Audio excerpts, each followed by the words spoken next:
Bonjour à tous, en tous les cas. Merci, Président. Moi, ce que je voulais commencer par faire, alors c'est pas un message, c'est un message de soutien. C'est à toutes les personnes, tous les pompiers et tout le monde agricole qui s'occupe de toutes ces personnes qui sont en difficulté aujourd'hui. Voilà, c'est un message de soutien, une grosse pensée pour eux. Je crois que c'est un moment compliqué, de beaucoup de familles qui vivent des moments compliqués. Donc voilà, c'est ma première pensée, c'est celle-là. Ensuite, je voudrais vous remercier pour votre confiance, remercier le COMEX, bien entendu, dans son ensemble, avec qui on a échangé ce matin, et remercier aussi tous les salariés de la Fédération française de football pour tout son travail au quotidien. Je crois que si cette fédération fonctionne aussi bien, je pense que c'est parce que vous avez aussi une belle équipe. Donc voilà, je pense à tout le monde aujourd'hui. Aujourd'hui, pour moi, c'est juste une continuité, quelque part un rêve. Ce que je peux vous dire, c'est que j'ai eu des propositions pendant ces 4-5 ans où j'ai arrêté pour reprendre un club et je les ai toutes refusées pour l'équipe de France. Parce que l'équipe de France, pour moi, c'est la seule chose que je voulais faire après ma carrière, enfin après mon expérience avec le Real Madrid. C'était la seule chose que je voulais faire, c'est entraîner cette équipe de France. Je l'ai connue gamin, j'ai commencé minime, j'ai franchi toutes les étapes jusqu'à arriver à la sélection A, qui est le summum. Voilà, il n'y a pas d'autre mot. Aujourd'hui, j'ai l'opportunité d'être le sélectionneur de cette équipe. Et je vais tout donner pour que cette équipe continue à gagner. Voilà, c'est la seule chose qui m'anime, c'est de pouvoir travailler pour cette équipe de France et pour qu'elle continue à gagner. Je voudrais bien sûr féliciter, comme vous l'avez dit, Dédé et tout son staff, bien entendu, pour ces 14 années remarquables. Je veux simplement lui dire, Dédé, bravo pour tout ce que tu as fait. De toute façon, voilà, tout le monde est reconnaissant avec le travail que tu as fait. Donc voilà, je voulais te féliciter. C'est l'occasion pour moi pour te dire bravo. Et maintenant, il y a quelque chose, une autre étape qui va s'ouvrir avec notre staff, avec d'autres personnes, mais toujours pour la même chose, c'est-à-dire voir l'équipe de France gagner. Donc, Président, vous m'avez choisi, je vais mettre toute mon énergie pour cette équipe et je vais commencer surtout enfin, j'ai commencé à travailler, mais j'ai hâte de pouvoir y être. Voilà, merci en tous les cas. Merci. Voilà, vous avez l'essentiel. Maintenant, évidemment, on est prêt à répondre aux questions que vous pourriez avoir. Bonjour Zinedine, bonjour Philippe. Léo Huisman de l'agence France Presse. J'ai une question pour vous deux. La première pour vous Zinedine. Donc, votre nom effectivement circule depuis longtemps pour être à la tête de l'équipe de France. Vous n'avez pas caché votre désir de devenir un jour entraîneur. Aujourd'hui, quel sentiment vous anime maintenant que ça se concrétise? Et pour Philippe, est-ce que Zinedine était l'évidence même? Y a-t-il eu une réflexion de votre part, d'autres noms, etc. Voilà. Pour moi, c'est une joie immense.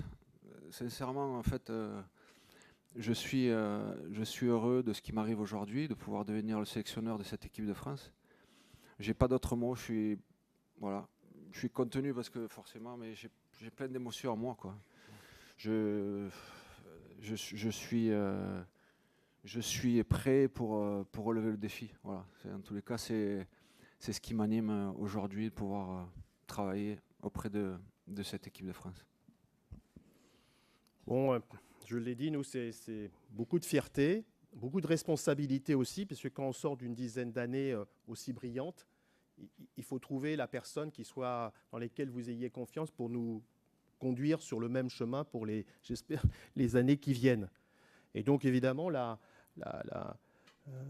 profil de Zinedine s'est imposé, je l'ai dit, moi je l'ai rencontré la première fois dès février 2025, c'est-à-dire assez peu de temps finalement après l'annonce de Didier. Et je lui ai dit, il y a une chose qui m'a frappé, qui a fait définitivement peut-être basculer les choses, c'est dans les échanges qu'on a eus, dans les perspectives qu'on a tracées. Il m'a dit, Président, je sais comment gagner. Et quand il m'a dit ça, j'ai senti quelqu'un qui avait à la fois l'envie, une confiance en lui pour mener nos Bleus. Et c'est ce qu'il faut pour que notre équipe de France soit performante, encore une fois, dans les années qui viennent. Bonjour Zinedine, au fond, Ouais. Baptiste Després, Le Figaro. Ouais. Vous dites avoir refusé beaucoup d'offres depuis 4-5 ans. Est-ce que ce 28 juillet 2026 est le plus beau jour de votre vie d'entraîneur? Ouais. Et deuxième petite question. Allez-y.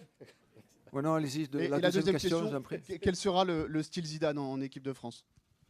Ah ben, le style, vous allez le voir bientôt. Enfin, je pense qu'on aura un point presse, enfin, ou une conférence de presse pour au mois de septembre et j'expliquerai un petit peu. Je pense que là, on a juste le temps de présenter aujourd'hui cette nomination et puis on aura le temps de parler de tout ça. Mais bon, ce que je peux vous dire, c'est que je suis animé par le jeu. Enfin, j'ai été un numéro 10.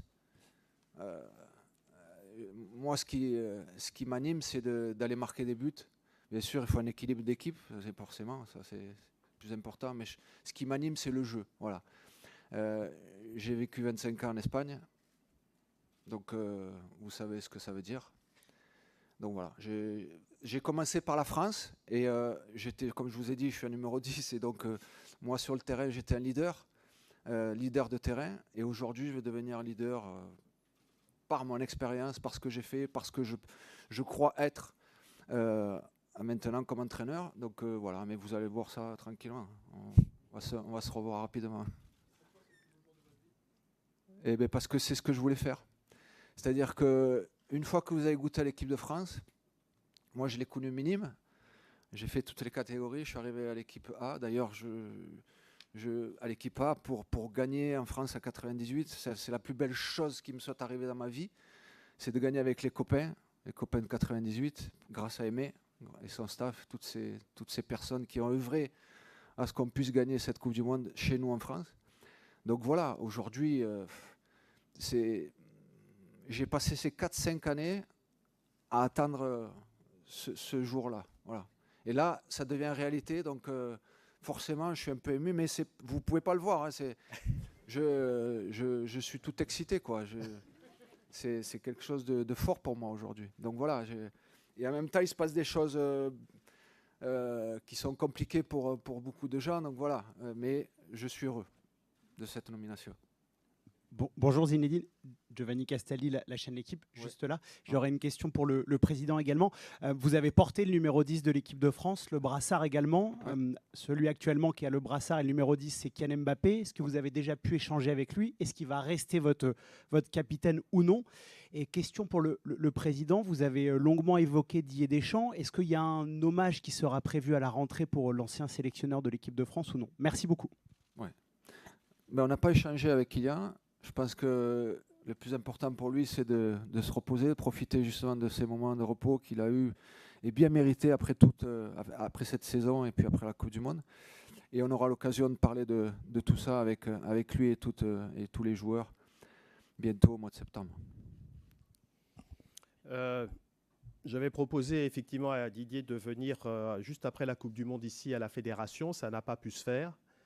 Mon souhait, comme je l'ai rappelé, c'est de lui rendre hommage pour ce qu'il a apporté au football français à la tête de l'équipe de France. Donc, je me rapprocherai de lui pour voir dans quelles conditions et quand il sera prêt pour cet hommage. Bonjour Zinedine, Damien Degor, l'équipe. Ouais. J'ai une question aussi pour vous, M. Diallo.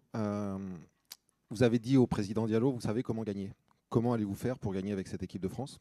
C'est quoi votre projet?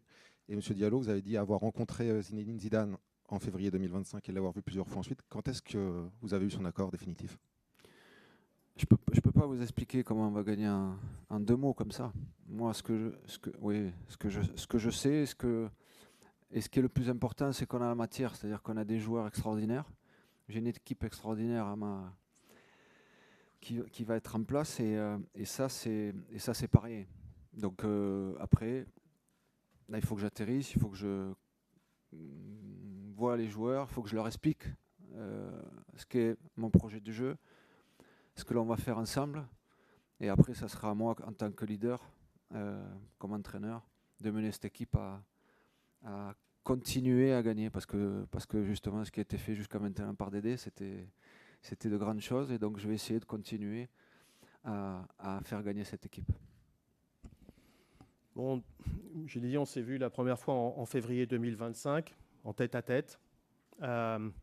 Et j'ai envie de dire, spontanément, je pense que les choses le fluide est bien passé. Et j'ai su tout de suite que l'envie de Zinedine de prendre l'équipe de France correspondait à ce que la fédération avait besoin à cette équipe. Donc les choses se sont faites très naturellement, très vite, parce que l'évidence s'imposait. Zinedine, bonjour. Ici Bonjour. François Pinet, RMC. Comment sont passés ces 4-5 ans, votre rapport au football pendant ces années-là?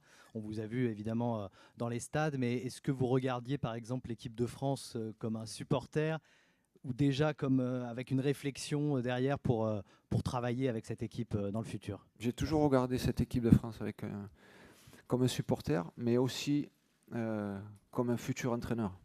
Je ne vais pas vous le cacher, de toute façon, je l'ai dit, je l'ai toujours dit. Et je n'ai pas continué, en tous les cas, je n'ai pas pris un club pour ça. Mais chacun peut penser ce qu'il veut, hein, et il n'y a pas de souci, mais en tous les cas, je me suis dit que la seule chose que je voulais faire après Madrid, c'est entraîner l'équipe de France. Et je m'y suis tenu, c'est-à-dire que j'avais des opportunités, je pouvais très bien avoir un projet, suivre un projet pendant 2-3 ans. Je savais que Dédé était là, en place, de toute façon, et ça pouvait durer. Une fois qu'il a pris sa décision, de toute façon, et je crois que c'était en janvier 2025, dès le lendemain, de toute façon, j'étais animé de pouvoir dire et l'envie de pouvoir être le suivant après Dédé. Et c'est ce qu'on a fait avec le président, on s'est rencontrés au mois de février. Et voilà. Et l'accord a été scellé à ce moment-là. Bon, bonjour Zinedine, dans le fond, Louis Vix, Sport Plus, Canal Plus. On le sait, vous connaissez très très bien l'Espagne. Ça fait 3 ans que l'équipe de France joue la Roja et que ça se passe pas très bien. Ouais. Est-ce que vous diriez que battre l'Espagne constitue l'un de vos plus grands défis? Il n'y a pas que celui-là. Hein. Il n'y aura pas que celui-là parce que vous savez, quand vous devez gagner toutes les équipes. Donc c'est vrai que l'Espagne est une équipe coriace. Je connais très bien comment le foot espagnol évolue. Et ça fera partie, mais c'est pas la priorité, puisque la priorité, mon premier match, c'est la Turquie, en Turquie. Donc voilà, on aura 4 matchs au mois de septembre. Ça c'est bien parce j'aurai pratiquement 3 semaines à être avec les joueurs. Je crois que c'est inédit. En général, c'est 10 jours maximum. Là, ça sera pratiquement 3 semaines. Donc ça, c'est génial pour pouvoir être avec les joueurs et préparer quelque chose. Mais mon premier match et mon premier objectif, c'est la Turquie en Turquie. Zinedine, bonjour. Là, juste à côté. Ouais. Fabrice Lamperti, la Provence. On l'a dit, tu fais... Provence. La Provence, c'est ça. On est là. Tu es une légende du football français. Vous faites la fierté aussi de beaucoup de personnes, notamment à Marseille. Est-ce que vous avez un message pour tous ces gens que vous faites rêver et qui ont envie de continuer à rêver avec vous? Oui, j'ai envie de leur dire merci pour leur soutien, mais tout au long de la carrière, c'est vrai que j'ai senti un petit peu qu'ils ont toujours été là, et à chaque fois que j'ai l'occasion de me rendre dans la région, bon, je sens la ferveur, donc voilà. Donc merci, tout simplement. Et ce que je veux aujourd'hui, c'est pouvoir continuer à les faire, en tous les cas, rêver, parce que l'équipe de France fait rêver, pas que moi, mais l'équipe de France fait rêver, mais l'équipe de France fait rêver quand elle gagne, on le sait. Donc je vais essayer de tout faire pour qu'on puisse continuer à aller dans ce chemin. Bonjour Zinedine, ici. Oui, Emma Sarango, Radio France. On a beaucoup loué vos qualités d'entraîneur depuis le début de cette conférence de presse, mais quelle est la différence entre être entraîneur d'un club et sélectionneur d'une équipe de France? Quels sont les pièges à éviter, selon vous, dans les 4 prochaines années? Moi, je ne pense pas qu'il y ait de piège. Je crois que c'est un métier complètement différent, c'est sûr. J'ai connu celui de club. Aujourd'hui, c'est quelque chose de nouveau pour moi, mais ça me fait pas peur. C'est peut-être même comme c'est ce que je voulais faire. Je crois que j'aurai un équilibre entre ma vie personnelle et l'équipe de France, et ça me va parfaitement. Voilà. J'ai pas de difficulté. Je sais que ça va être un job différent, et je suis prêt à ça. Bonjour Zinedine, Ilias Peters pour Combini. Alors, hasard du calendrier ou non, votre premier match sur le sol français, ce sera face à l'Italie, un adversaire, j'imagine, assez particulier pour vous. Est-ce que c'est une date que vous avez déjà cochée, et quel regard vous portez sur ce futur match? J'ai tout coché. Les 4 matchs qui arrivent, là, je les ai cochés, ils sont bien dans ma tête. Et comme vous dites, oui, particulier l'Italie, parce que j'y ai joué, parce que je connais du monde, parce que je parle italien, enfin bref, tous ces trucs-là. Mais ça fait un petit moment que je travaille à cette préparation de ces 4 matchs. Bonjour Zinedine, Hugo Delon du journal L'Équipe. Ouais. Vous disiez à l'instant que vous aviez regardé l'équipe de France ces derniers mois, ces dernières semaines en Coupe du Monde. Quel bilan vous faites du jeu pratiqué par l'équipe de France sur cette Coupe du Monde? Et est-ce que vous allez vous inscrire en termes de plan de jeu en rupture avec ce qui avait été fait par Didier Deschamps, ou dans la continuité et sur et en dehors du terrain? Est-ce que vous allez incarner une forme de rupture, ou au contraire une continuité par rapport à ce qui a été fait depuis maintenant 14 ans? Merci. Pour répondre à votre question, je pense que le parcours de l'équipe de France était magnifique. Le jeu pratiqué est magnifique. Donc moi j'ai que des bons souvenirs. J'étais sur place, j'ai regardé l'atmosphère, c'était fabuleux, j'ai passé du bon temps. Je crois que les gens aussi ont supporté l'équipe de France. Tous les supporters qui sont venus supporter cette équipe de France n'ont rien à redire sur ce qui s'est passé avec l'équipe de France depuis toutes ces années. Donc j'ai pris du plaisir à les voir. Et après, pour ce qui est de la rupture, on va faire différent, sincèrement. Enfin, Dédé, c'est Dédé. Laurent Blanc, c'était Laurent Blanc. Zizou, c'est Zizou. Et je vais essayer de faire ce que je sais faire. Voilà, il n'y a pas de rupture. Je crois que c'est une continuité. Et une continuité simplement de pouvoir juste mettre tout en place pour que l'équipe de France continue à gagner. Voilà, c'est mon seul objectif. Après, on aura l'occasion d'en parler dans les détails pour savoir ce qui est mon plan de jeu, ma philosophie de jeu, toutes ces choses-là. On aura le temps d'en parler bientôt. Bonjour Zinedine. Sur votre gauche, ouais. Benjamin Corrès pour Le Parisien. Bonjour. Vous avez salué le travail de Didier Deschamps justement en amont de cette conférence de presse. Est-ce que vous avez l'intention d'échanger avec lui dans les prochains jours? Et on parlait rapidement du match contre l'Espagne. Est-ce que ce match en particulier à la Coupe du Monde vous a appris certaines choses sur l'équipe que vous allez diriger dans les prochains jours? Merci. Non, c'est pas prévu qu'on se parle avec Dédé, mais si je parle avec Dédé, ça sera avec plaisir. Mais c'est pas prévu là. Voilà. Et la deuxième chose que vous m'avez dit, c'est par rapport à l'Espagne. Ouais, enfin non, je sais très bien que voilà, c'est un match. Ça a été une confrontation qui a été compliquée parce que quand on regarde le résultat, forcément, on aurait aimé voir l'équipe de France gagner. Ça s'est pas passé comme ça, mais sur un match, chose qui peut arriver.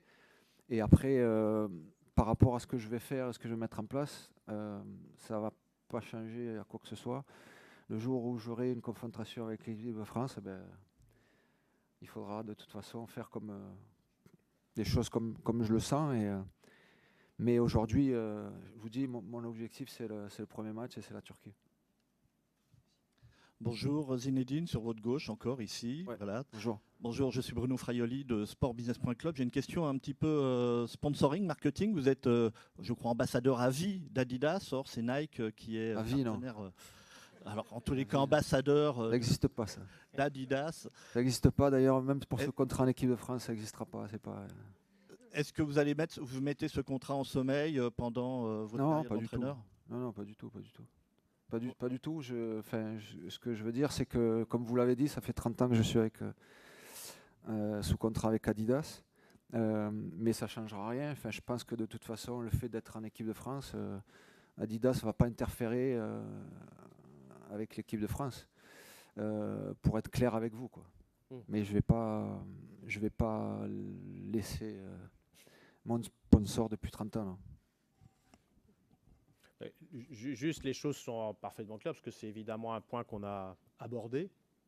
Et donc, le sélectionneur, quand il vient en rassemblement, il est en Nike, parce que le sponsor, entre guillemets, l'équipementier de l'équipe de France et de la fédération, c'est Nike, donc il sera Nike, avec les chaussures qu'il choisira, puisque ça, c'est la liberté de chacun.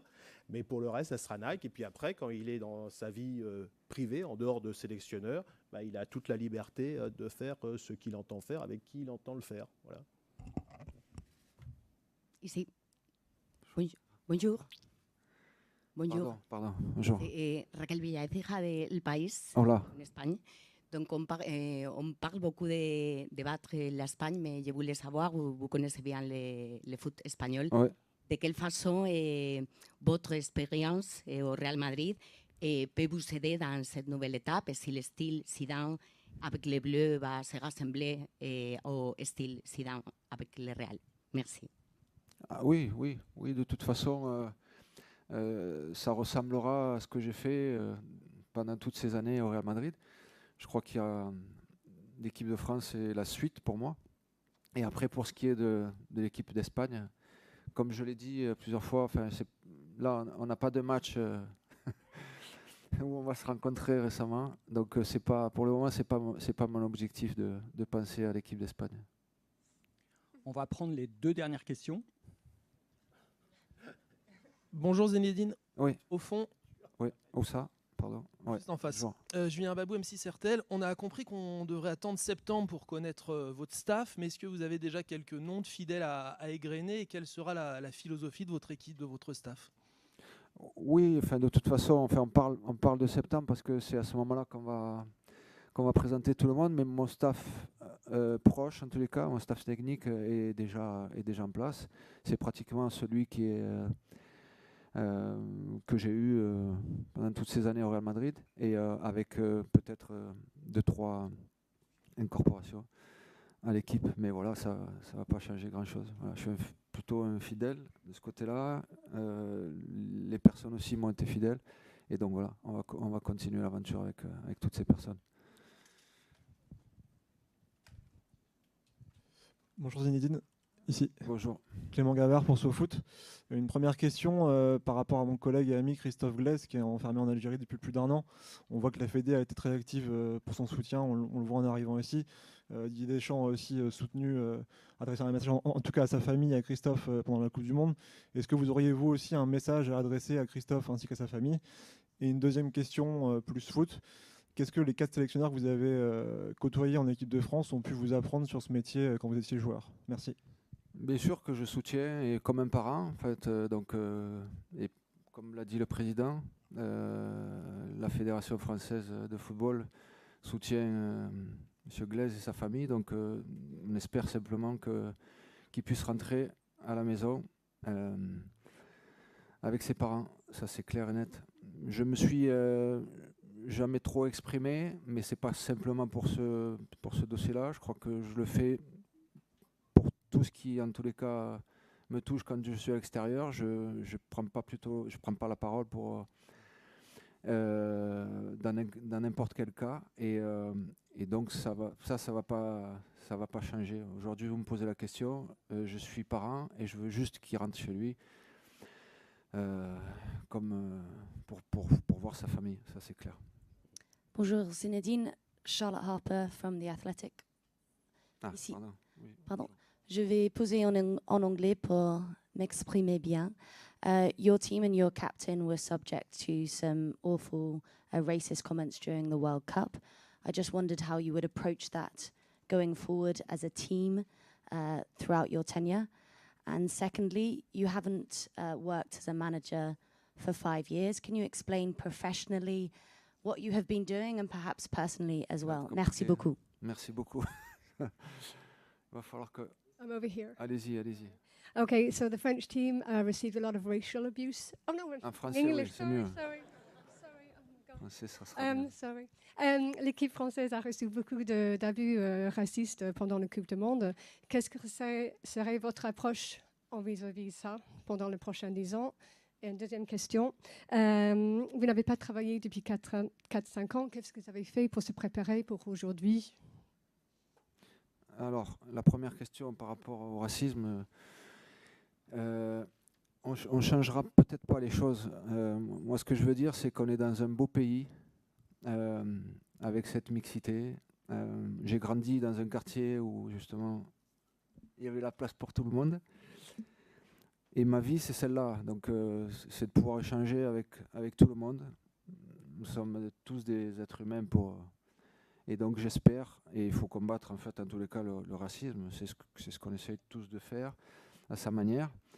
Donc ça, c'est pour la première question. Et la deuxième question, depuis 5 ans, je ne me suis pas tourné les pouces. J'ai vu beaucoup de matchs, énormément de matchs, même plus encore que quand j'étais entraîneur du Real Madrid, parce que ça me donnait la possibilité de pouvoir voir beaucoup d'autres matchs, pas simplement le match auquel j'allais être confronté. Donc voilà, depuis ces 5 ans, j'ai vu beaucoup de matchs et j'ai vu surtout beaucoup l'équipe de France dans son ensemble. Je peux vous dire qu'il y a un gros potentiel. Okay, so I'm fully against racism, obviously, and I'll be fighting to protect my team from that. And the second question, I haven't been doing nothing with my spare time. I've been watching lots and lots of matches, probably more so than when I was with Real Madrid. So I'll be working to do the best for my team.